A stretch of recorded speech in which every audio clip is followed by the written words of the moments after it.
कोपरगावकरांनो, बाजारात फिरून थकलात तरीही हवी ती वस्तू मिळत नाहीये का? मग या थेट द फॅमिली मार्ट मध्ये तुमच्या घरासाठी लागणाऱ्या जवळपास सर्वच वस्तू आता एकाच छताखाली. लहान मुलांची आकर्षक खेळणी, मुलांचे व मोठ्यांचे कपडे, घरगुती वापराच्या वस्तू, किचनवेअर, भांडी, गिफ्ट्स आयटम, शैक्षणिक साहित्य, सजावटीच्या वस्तू आणि दैनंदिन गरजेच्या 10,000हून अधिक वस्तूंचा भव्य संग्रह. उत्तम गुणवत्ता, भरपूर व्हरायटी आणि होलसेल दरांमुळे ग्राहकांची वाढती पसंती. सणोत्सव असो, वाढदिवस असो किंवा रोजच्या गरजेची खरेदी, प्रत्येकासाठी योग्य पर्याय फक्त द फॅमिली मार्ट मध्ये. मग वाट कसली पाहता?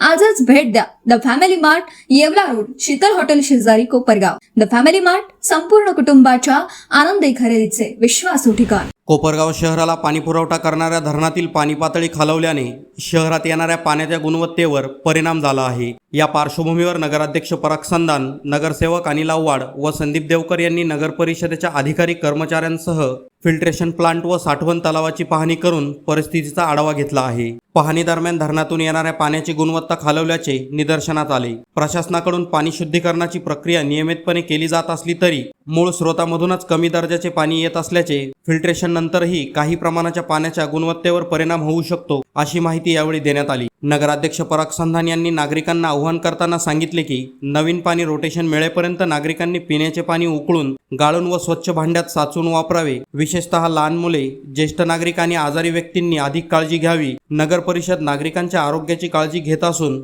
परिस्थितीवर सातत्याने लक्ष ठेवले जात आहे. सुरक्षित व सुरळीत पाणी पुरवठ्याची आवश्यक त्या सर्व उपाययोजना करण्यात येत असल्याचे प्रशासनाने स्पष्ट केले आहे. बातमी तुमची, प्राधान्य आमचं. प्राधान्य न्यूज साठी प्रमोद पवार, कोपरगाव. तळ्यातलंच पाणी एवढं खराब आहे, त्याच्यामुळं फिल्ट्रेशन प्लॅन्ट मध्ये काही जास्त फिल्टर होत नाही पाणी. मी सर्व नागरिकांना विनंती करतो, आता उन्हाळा संपत आलाय, पावसाळ्याचे दिवस येत आहे, त्यामुळे धरणात पाण्याचा साठा कमी असल्यामुळे धरणातून आलेलंच पाणी आपल्याला खराब आहे.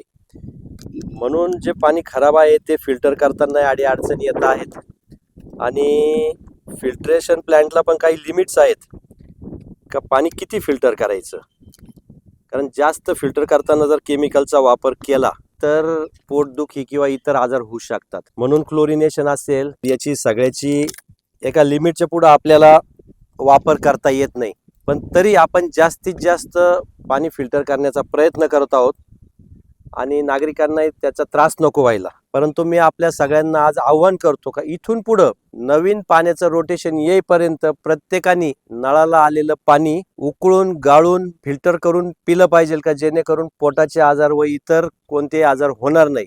आपण जर बघितलं तर धरणातून जे आलेलं पाणी आहे तेच प्रचंड खराब आहे, कारण धरणात फक्त 23% साठा राहिलेला आहे आणि पर्यायाने ओपन सोर्सने जे आपल्याला पाणी येतं त्यामुळे तळ्यांमध्ये सुद्धा असंच खराब पाणी येतं, ज्याचा आता स्मेल येतोय. आणि हे पाणी किती फिल्टर करायचा प्रयत्न केला तरी ते फिल्टर होत नाहीये. त्यामुळे पर्यायाने फिल्टर केल्यानंतर सुद्धा आपल्याला जनतेला खराब पाणी जात आहे. म्हणजे हे पाणी फिल्टर करण्यासाठी आपण लाईम असेल, ॲलम असेल याचे डोस वाढवले, क्लोरिनेशन डबल केलं, पण एका लिमिटच्या पुढे जर ते डबल केलं तर त्याचा वास आणि टेस्ट बदलते आणि त्याच्यामुळे पोटदुखीसारखे विकार पण होऊ शकतात. म्हणून त्याचं पण एका लिमिटच्या पुढे आपल्याला केमिकलचं प्रमाण वाढवता येत नाही. तर ही डोळ्यासमोर परिस्थिती का धरणातून आलेलं पाणी कसं आहे, त्यामुळे नागरिकांनाही खराब पाणी येत आहे. सगळे डोस डबल केल्यानंतर आज अशी परिस्थिती पाणी फिल्टर होत आहे. परंतु सर्व नागरिकांना आमची विनंती आहे की धरणामध्ये तो तळ गाठलेला आहे, त्याच्यामुळे धरणातलं जे शेवटचं पाणी ते आपल्याला तळ्यामध्ये मिळालेलं आहे व त्या तळ्यातून जे पाणी आपण फिल्टर प्लांटला येतं तेच खूप खराब आहे.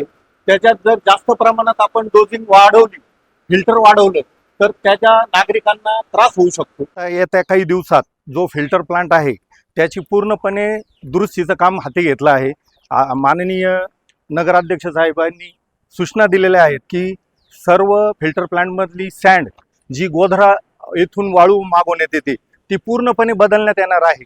व गेल्या 10 वर्षात ती वाळू 2016 पासून ती कधी वाळू बदलण्यात आलेली नव्हती. ती वाळू आता आपण पुढच्या महिन्यात बदलण्याचं काम हाती घेत आहोत.